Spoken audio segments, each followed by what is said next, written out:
I'm going to move away from you.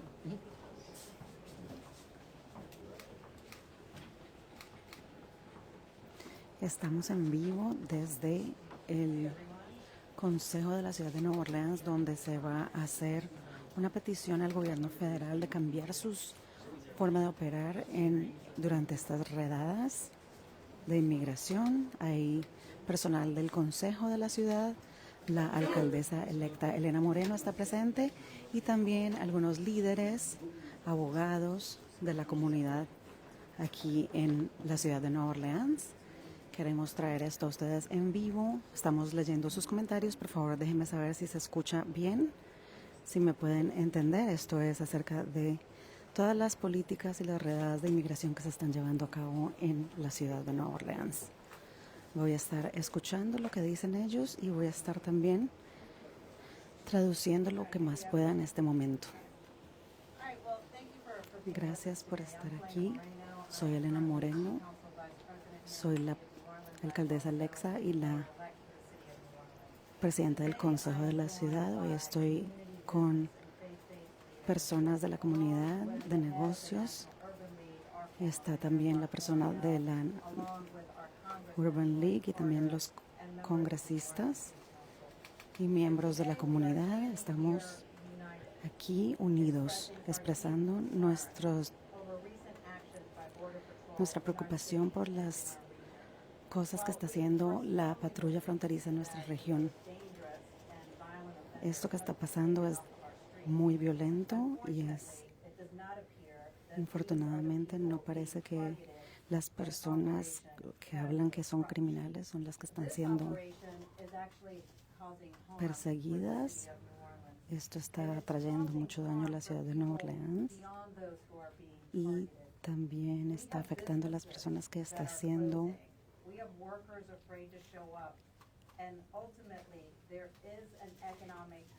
perseguidas y últimamente hay un impacto económico que afecta a nuestra ciudad y a nuestra región. Reconocemos la ley federal y las autoridades federales, pero también tenemos una obligación de asegurarnos que las operaciones federales y constitucionales con respeto de los residentes locales. Nuestra prioridad es la seguridad, proteger los derechos y la comunidad.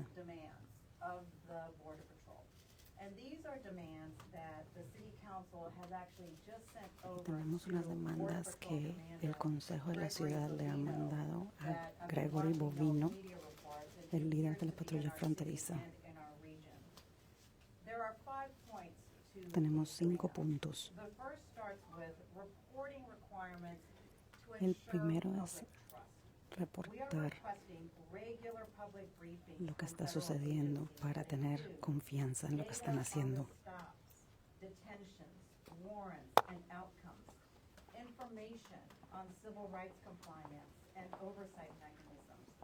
We are specifically asking for clear information on the number of individuals detained within city limits, the legal basis for each detention, including warrants or charges, whether anyone without a warrant has been taken into custody, and if any of the people detained have violent Without this full visibility into these enforcement actions, it is impossible to determine whether this particular operation is actually targeting the most dangerous offenders.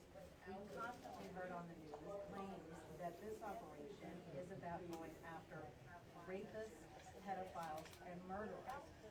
But is it really casting a much wider net? Es imposible determinar si estas particulares operaciones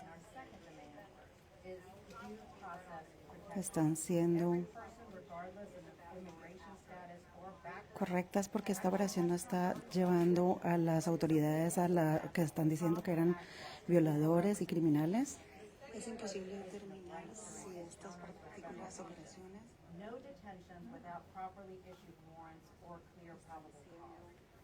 The third piece, and this is a really key and critical piece, we insist that all federal agencies comply with the request of our NOPD chief, Ann Kirkpatrick, that they are clearly identified as law enforcement and that they are not wearing masks that obscure their identity. Está pidiendo que no utilicen mascarillas que borren su identidad porque esta claridad, este nivel de claridad protege a la comunidad y también a las autoridades.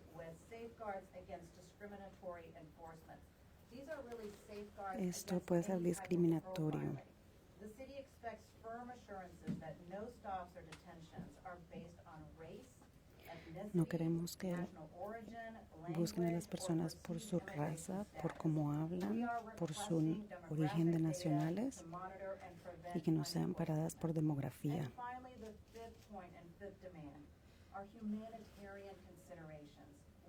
Queremos que tengan consideraciones humanitarias. Necessary medications, language interpretation, and notification of family members. Federal operations must uphold the basic and humane treatment that all should be allowed in this country. Overall, our points are just very simple. They're simple. They're centered around communication, transparency, accountability, and upholding people's constitutional rights. I don't believe that we're asking for a series of different speakers today. I'll give you a little bit of the run of show. Then after that, it'll be City Council President J.P. Morrell speaking on behalf of the New Orleans City Council, followed by our former Mayor Mark Morial, also head of the National Urban League, Omero Lopez with Immigration Services and Legal Advocacy, Myra Pineda with the Hispanic Chamber of Commerce, Sarah Whittington with the ACLU, and then Pastor Sean England, who is representing a group of faith leaders here in our city of New Orleans. So, Congressman Carter, we'll start it with you. Thank you very much. Thank you very much, Madam Mayor-elect. And thank you all for being here. I stand proudly and in unity with our Mayor-elect, our City Council members, our local and national leaders to address this grave concern. The concern surrounding recent federal activity in our community. Thank you all for being here. This show of unity says it all. New Orleans is a city with a soul. Our culture, our neighborhoods, our traditions, and a deep sense of community shape how we live and how we keep each other safe. Any law enforcement activity in our city, including federal operations, must honor that reality. It must reflect an understanding of our local laws, our norms, our people. I've been in communication with Homeland Security for further clarity. To date, we received no information. We must make sure that if you're going to come into the city of New Orleans, the state of Louisiana, any of our municipalities, there has to be a concerted effort.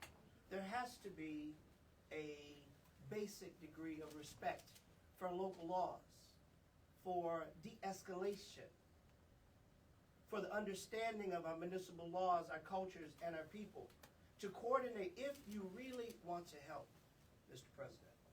There are ways you can do it. You can provide resources for more police officers, better training for police officers, training in the areas of de-escalation, working with the root cause and causes of crime. If you truly want to go after the bad guys, if you will, there's ways to do that. As a member of the United States Homeland Security, I'll be requesting a full field hearing to be held here in New Orleans so we can directly address and assess these pressing issues in the light of day and in the presence of the people most affected. Let me be abundantly clear. We support strong action against violence and dangerous individuals. Public safety is a shared responsibility, and our city has worked hard to reduce crime through prevention, collaboration, and trust. We cannot support operations that create fear, confusion, or disruption for families, workers, or small businesses.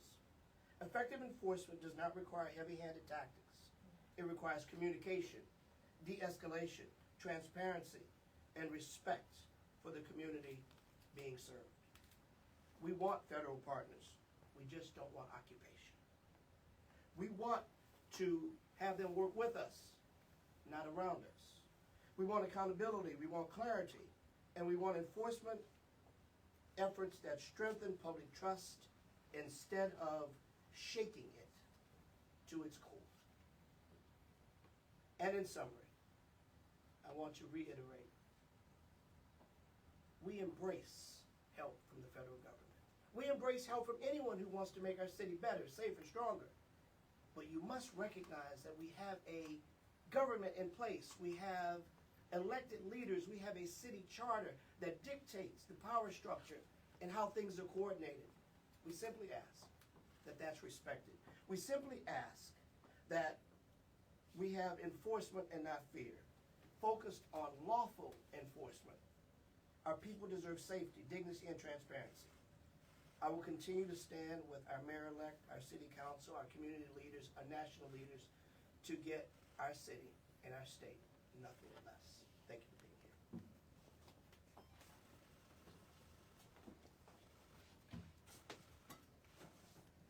Sorry, I'm wearing a mask because I have a cold. In fact, the only 2 times it's appropriate to wear a mask in the city of New Orleans is when you're sick and when it's Mardi Gras. So I don't think anyone's told ICE that. So let's talk about reality. We've heard a lot of stories from the federal government as to why they're here. We've heard that they are here to detain 5,000 illegal immigrants who are criminals, who are a danger to our streets. I will tell you that as someone who has studied law enforcement for a very long time, you should never trust a quota. And when groups come in and say, we're looking to arrest 5,000 people, that tells you they're looking to arrest 5,000 people. And the lack of transparency that we have gotten from those parties operating here in their jurisdiction, but without the support and help of our local people, the lack of information on who they're arresting and why has been very, very troubling. Now, this is nothing new for New Orleans. I mean, if you look back to the history of the city, from Napoleon to Jefferson to Jackson to now Trump, you've always had people at the national and state level trying to impose their will on the city. And what you're seeing right now is just that, an effort for political reasons for people outside the city to impose their values and their judgments of what they think New Orleans should be upon the city. We are a city of immigrants, more so than almost any city in the United States. We are a port city that has welcomed groups from everywhere across this world, and our culture is greater for it. Everything about New Orleans, everything you love about this city is because of our rich, diverse melting pot, and that will not change. We will always be the city that welcomes everyone, and that's really encapsulated in the sign you may see in many restaurants where it says, be nice or leave. And we would certainly encourage ICE to follow that really basic tenet. Part of being nice or leaving in New Orleans is staying out of our schools, our recreation centers, our libraries, and off our city buses. Staying out of our civic and religious spaces, our food banks, our shelters, and respect the sanctity of our temples of worship. Respect our cultural spaces, our practices, including second lines, funeral processions, our black masking Indians, and our various festivals. These are not places for you to go into to inspire terror in regards to a mission that is very, very unclear. Now, as I've said it, we have heard that there is a reason for them being here, and we have not seen actions or information that bellies that reason is legitimate. As the council vice president and mayor-elect has said, this is your opportunity to be transparent, to give us the information that you say led you to this city, to give us the list of people that are these criminal elements that you're seeking to ferret out, and to be transparent about why you're detaining or harassing people. I can tell you, like many of you, I saw the video yesterday of a young mother in Marrero fleeing ICE only to be safe on her own property. It was obvious in the wake of that, this was not someone that was an illegal immigrant. This is not somebody who was a criminal. This was a mom at the grocery store. That is what we are seeing, and that does not match the reasons and rationale as to why ICE is allegedly here. I do not believe you are here for the reason you say you're here, but you have an opportunity to prove me wrong. Provide the information that's being requested by this New Orleans City Council, by our mayor-elect, and prove that there's actual actionable information that has led to you thinking that there are 5,000 violent criminals lurking in the greater New Orleans area. The lack of providing that information, the lack of transparency, shows that's not really the reason why you're here. Until then, this council will continue to use all the resources available to us, legal and otherwise, to make sure that the citizens of the city are protected. Thank you. First of all, good afternoon. I'm Mark Morial. I used to work here. And I want to thank Mayor-elect Moreno for her leadership, the members of the City Council, and the other community leaders in this moment for standing together. I come today as president of the National Urban League, the nation's largest historic civil rights and urban advocacy organization. We operate in 300 communities, 36 states, 93 affiliates.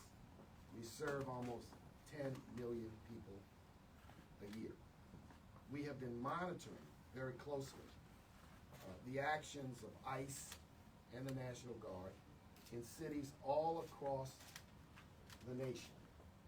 And there are a few points that I want to make. Number one, this policy that's been undertaken by the administration is an absolute and abject failure. It's a failure for a number of reasons. Number one, it's inconsistent with what the administration said they were going to do.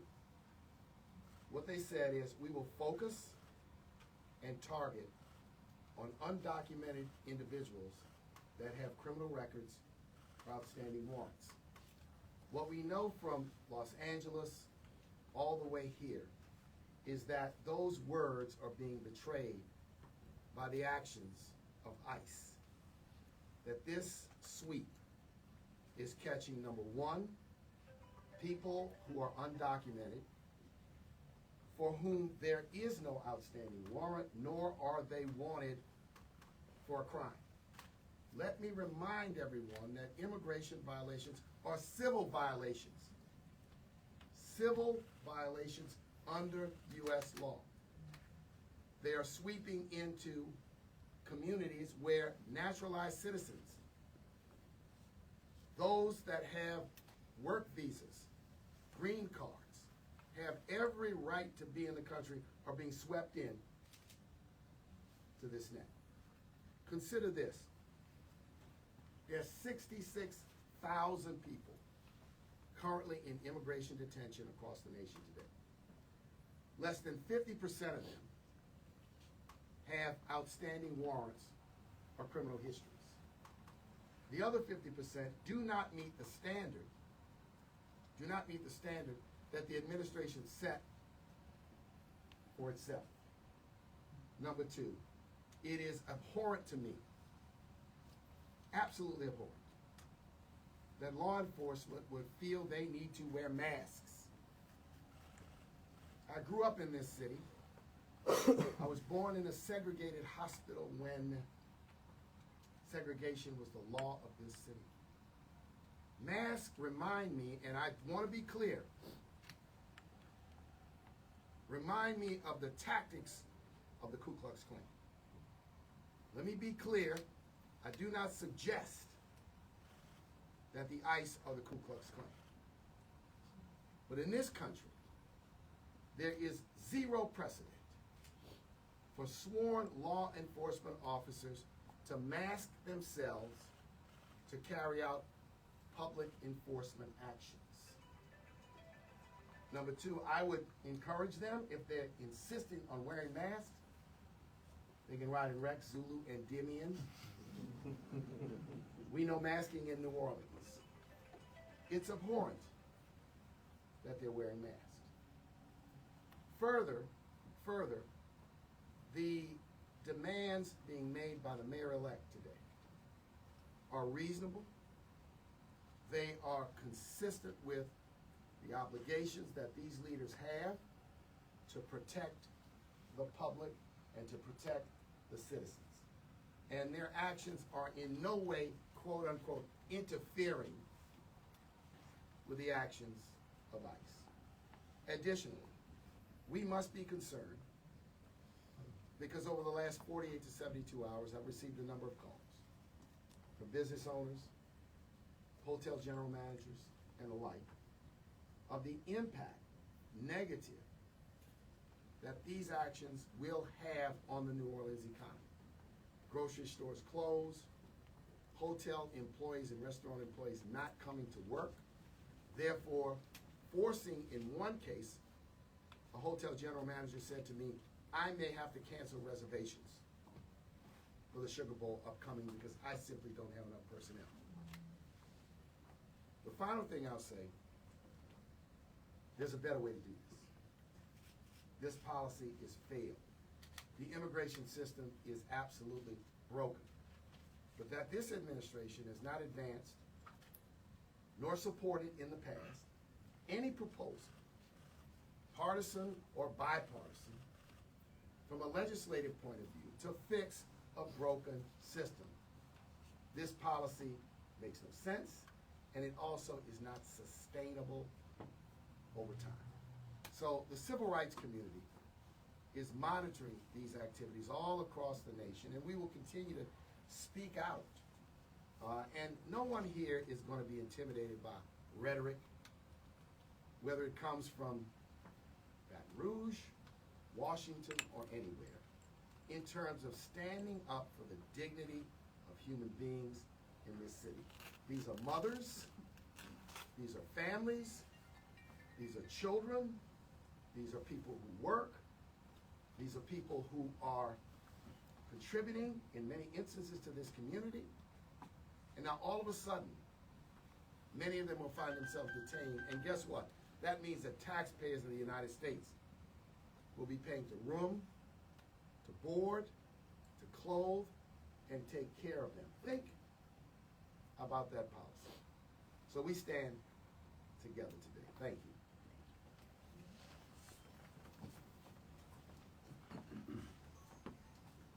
you. I'll keep my remarks short and sweet, much like me. My name is Omero Lopez. I am the legal director for Immigration Services and Legal Advocacy. We are a pro bono immigration services provider. We represent people throughout detention in Louisiana, and we've been doing it for approximately 7 years now, going on 8.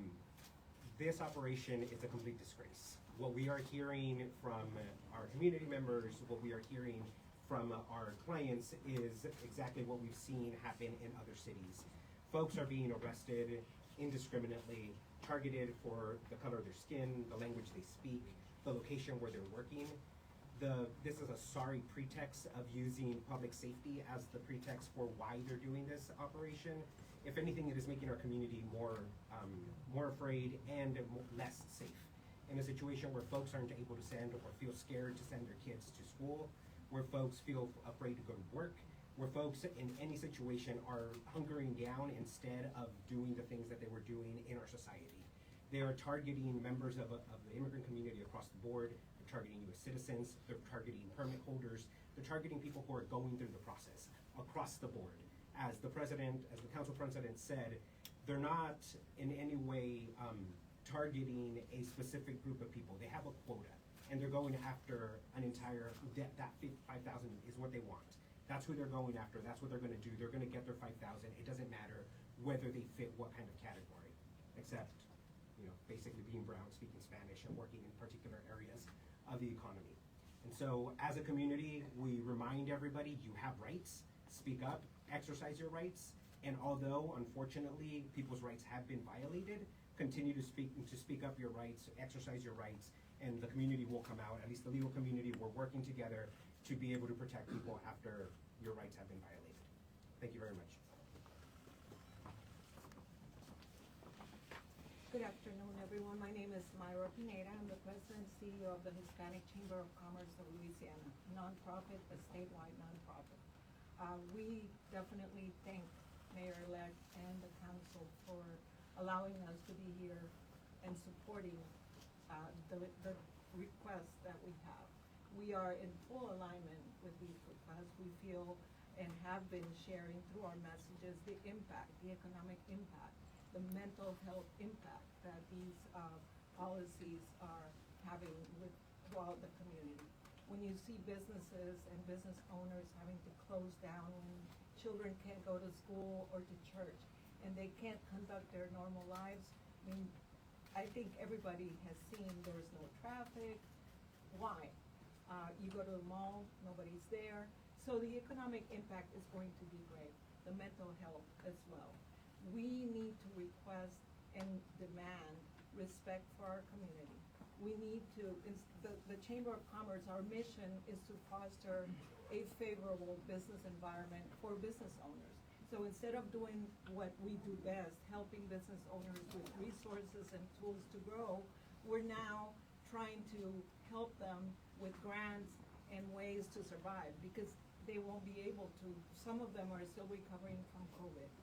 So as a community, we need to continue to be proud of our roots, continue to fight for our rights, and educate our people to make sure that we are following due process, that we are making sure that a conversation begins around reform, the immigration reform, which is long overdue, and the humanitarian treatment of our people.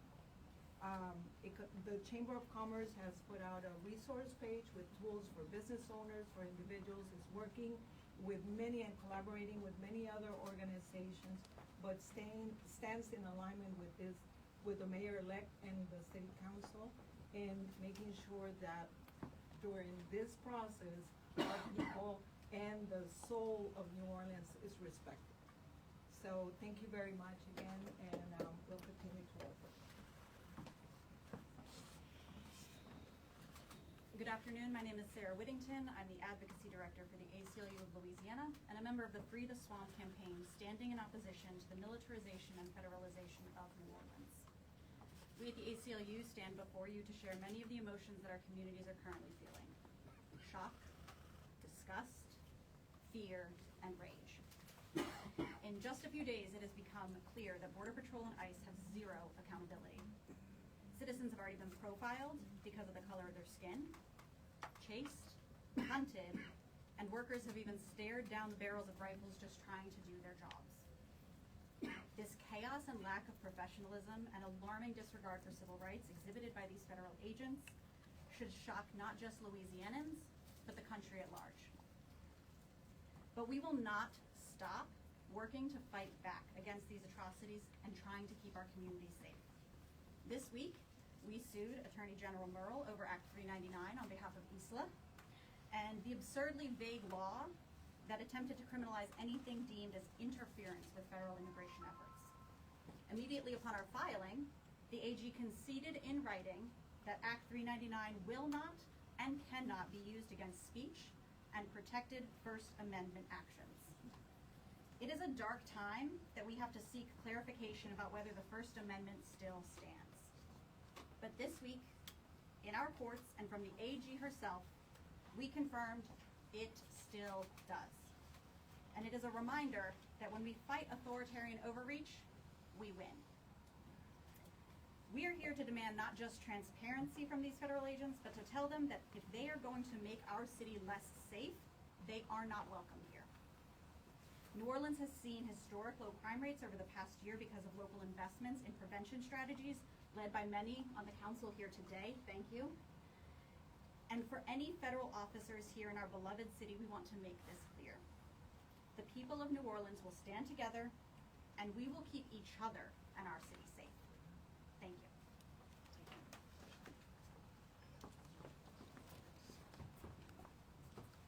Good afternoon.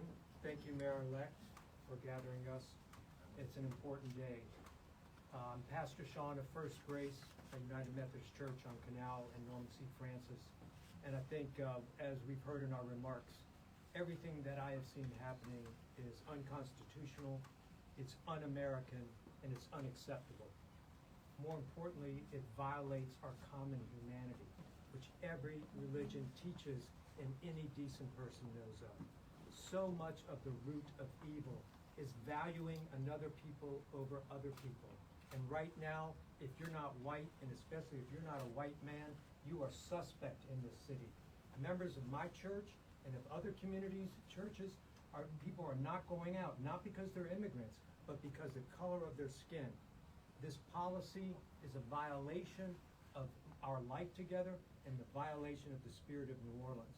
All over our city, the hope I see is days like today and hundreds of New Orleanians who are gathering all over our city to understand how they can help their neighbors, their immigrant neighbors. How can I help? The more we confront this, the more we'll bring it to an end, because the people perpetrating this cannot stop themselves. We have to help them be better people and better Americans. So I want to thank the City of New Orleans and all the groups who are joining together, and again, our mayor-elect for bringing us together to put an end to what is happening in our beloved city that celebrates life together.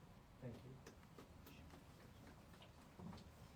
Thank you to all the speakers. Just a point that I wanted to make based on some of the comments, and that is the level of crime reduction that we're currently seeing right here in the city of New Orleans. We are seeing significant violent crime reduction. In fact, I had the stats check just before I came in, and we are on pace right now to have the fewest murders since 1970.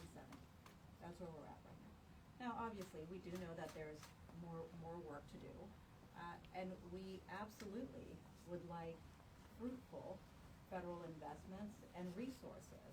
And in the letter that we sent to Commander Bovino today, we actually talk about that we would actually very much welcome getting in a room together to talk about what those fruitful federal resources could be. Anything from investments in prevention, which is one of the reasons why our crime numbers are so low, to even more assistance to our New Orleans Police Department. I've talked to Chief Kirkpatrick about the necessity for additional federal prosecutors. I've talked to Chief Kirkpatrick on the state level, really, on additional resources coming from probation and parole. So there is this additional assistance that we would welcome, but more than anything, we would like to have dialogue so that we can have that conversation with our federal agencies as to what the city of New Orleans needs to make us safer overall. And then I also want to mention too, just what we as city leaders are experiencing every day, and the calls that are coming into my office. Just about 15 minutes before I came to this particular news conference, my receptionist Josette, she received a call from someone saying that they know one of their loved ones was detained, but they have no idea where he is, and really are seeking some kind of assistance to figure out where he is. Those are the real life scenarios and situations that are happening right here in our city and our region, and those are the types of calls that we are starting to get right here at the city council level. So with that, I'll open it up for questions. I'm going to start from left and take it over to right. On the left. How do you plan to find these people, figure out who they are, and contact their families, like in the instance you just mentioned? Yeah, great question. That's one of the reasons why we are demanding this level of information. To me, I was shocked to find out that when I requested some of this information about who had been detained recently on Elysian Fields in the city of New Orleans, that information would not be provided to me. I was interested to know, okay, who was detained, what were the charges, were there any outstanding warrants, and I was just told flat no that I would not be able to receive this information. I was then later sent additional information that I could potentially that I could send in a public records request essentially. And so just like you all are having trouble finding information as to who has been detained and why, so are we. WW? Yes, so Attorney General Liz Merle recently, like minutes ago, just put out a press release ordering Superintendent Kirkpatrick to cooperate with the ICE and Border Patrol operations. She's not here today, but what do you make of that press release? And as well, do you believe that the superintendent aligns with you and the rest of your team here? The superintendent of police, Chief Kirkpatrick, is following all the laws. She is doing exactly what she needs to be doing. She is the head of a police department. Her job is to move forward with criminal laws, state and local criminal laws, and that is exactly what she's doing. To Mayor Morial's point, and a point that Chief Kirkpatrick has constantly made, is that immigration matters are civil matters, and that is not under the jurisdiction of the New Orleans Police Department. I do have a question for Mr. Romero as well. Should we come back? Yeah, you know what, come on. Sure. Can you talk about some of the people who have been detained as far as their legal status, if they're going through the process, and do you think more people are being detained who are legal in this country compared to people who are undocumented and are not going through that process? Just as a point of reference, we don't necessarily reference people as being legal and illegal. That's not a status for a person. All people have humanity, and so that's the way we work with it. Whether they're going through the process, what we've identified and what we've seen from folks who are reaching out to us is a significant majority of the people who have reached out to us directly that their family members have been detained. The majority of them are going through some kind of process, whether they have permanent status yet or whether they're in the process of getting that status. That's a different question. But the majority of them are going through a process to get status, whether that be as a special immigrant juvenile who was abandoned, neglected, or abused, and therefore a state court has said that it is in their best interest to remain in the United States and get status here, or whether it's somebody who has been a victim of a crime and has cooperated with law enforcement in prosecuting that crime and therefore is eligible for a different type of visa, someone who's seeking asylum because of persecution they suffered in their home country. Whatever the situation happens to be, they're in the process, they're going through that, and that's the low-hanging fruit that ICE is targeting, is folks who are actually out and not hiding, they're not avoiding detection, they're in the system and they're going through the process. John? What steps you been taking for the sort of the non-Latino communities, particularly in the East community, Muslim communities, people from like Afghanistan, places like that? Are you also reaching out and trying to get help with them? And sort of what is the status in those parts of town? Yeah, I mean, yes to all of that. As we work with different advocacy groups, that is the approach that we're taking. And the guidance that we have put forward, one of the things that I've asked to do is that we start translating that into different languages as well. Since ICE is a federal agency, I mean, what realistically do you expect to come from the demands today? Look, I mean, bottom line, the demands that we are asking is really something that I believe is so reasonable that really every American citizen should be asking for. This is about really just ensuring that there are constitutional protections and that people's rights are not violated, ensuring that when people are taken from the streets of any city, not just New Orleans, but any city, that we understand what happened to them, particularly since it's the government picking them up. I mean, all of these things are, to me, something that all Americans should get behind. This is the real crux of the issue, that it just seems that what is happening is in violation of the real order of government. And so that's the scary piece, and that's what's creating so much fear. And so I hope that, to Council President's point, Council President Morrell's point, I hope that they do follow up and provide us this information and prove us all wrong. Go ahead, do you know? How is the council working with other municipalities to have them on board with these same demands? Has there been any communication with other municipalities? So I'll let other council members, if you weigh in on some of the other. I mean, it's important to note that, and this happened at the council meeting the other day, that there are communities that are actually 287G cooperating with ICE, which is very different than New Orleans' position. Particular Gretna and Kenner are actually cooperating municipalities. And so I would say that it is more than likely on this particular issue in the greater New Orleans area that New Orleans will stand alone, but that's not unique in any issue with New Orleans. I mean, we're doing the right thing. Just because other surrounding parishes don't want to do it, that's not a reason not to do it. So to your point, we have not had communications, but if some group has already gone through the 287G process to become a cooperating municipality, there's really not much point in talking to them. Telemundo, and Yeah. then I'll keep moving. Do you think the Latino community can be saved in the city of New Orleans right now?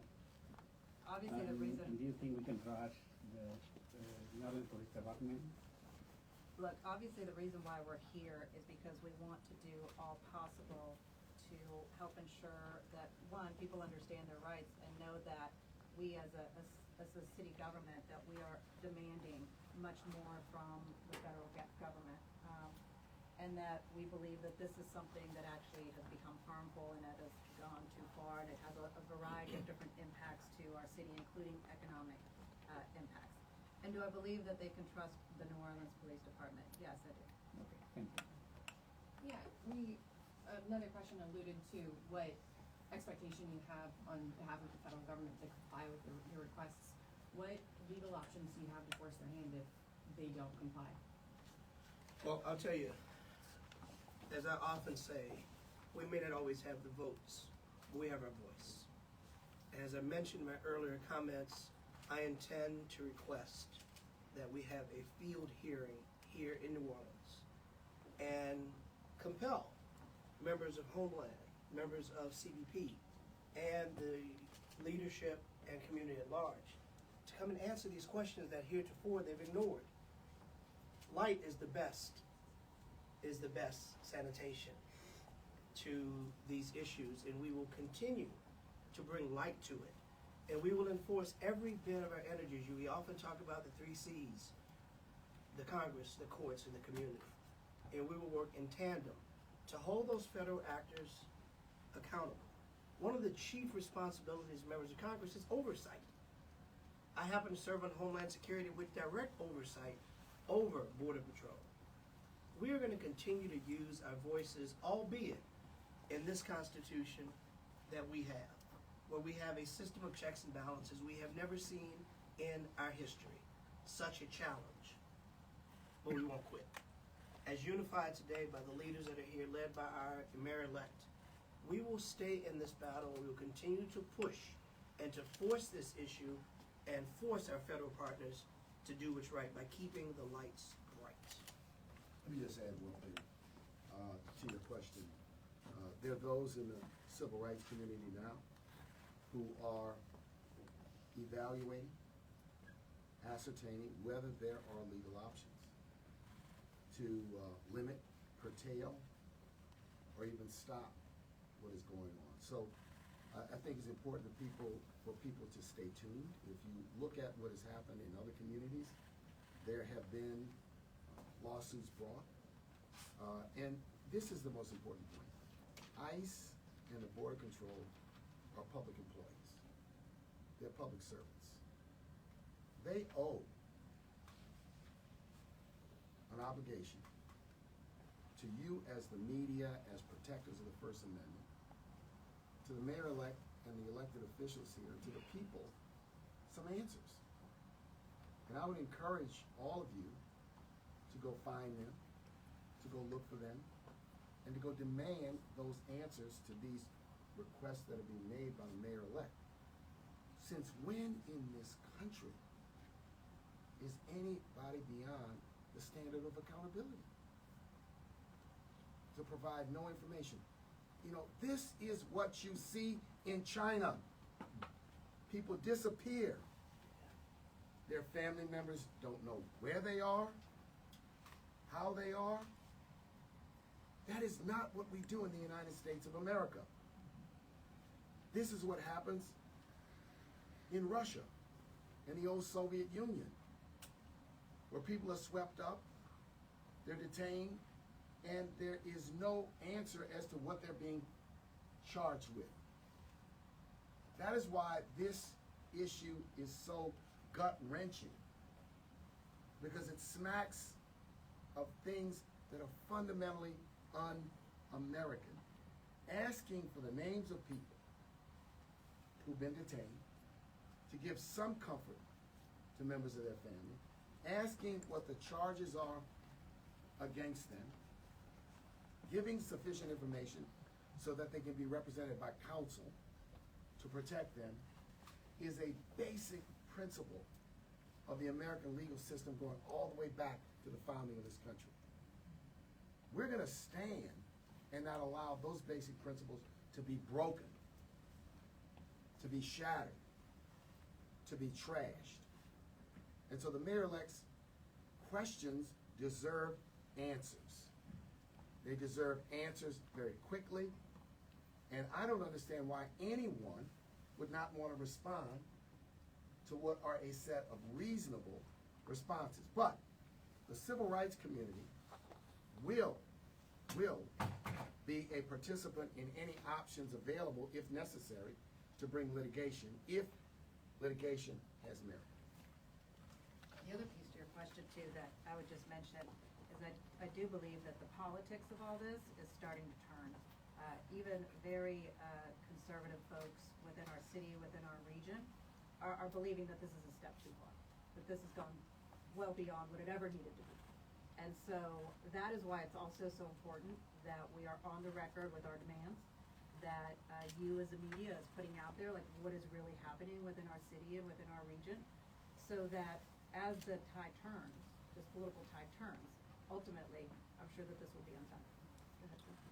The Attorney General has also warned of potential consequences for those who obstruct federal agents. I'm wondering how you think about the potential risks to the city when you're weighing what additional steps you might take.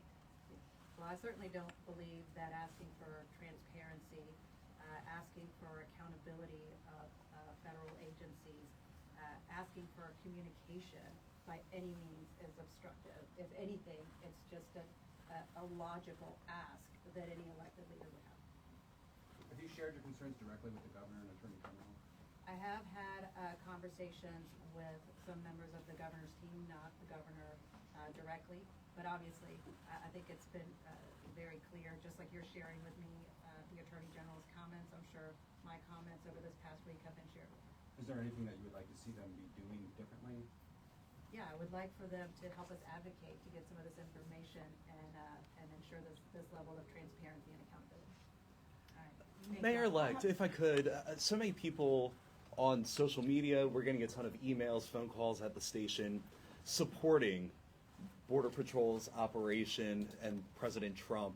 What would you say to those people?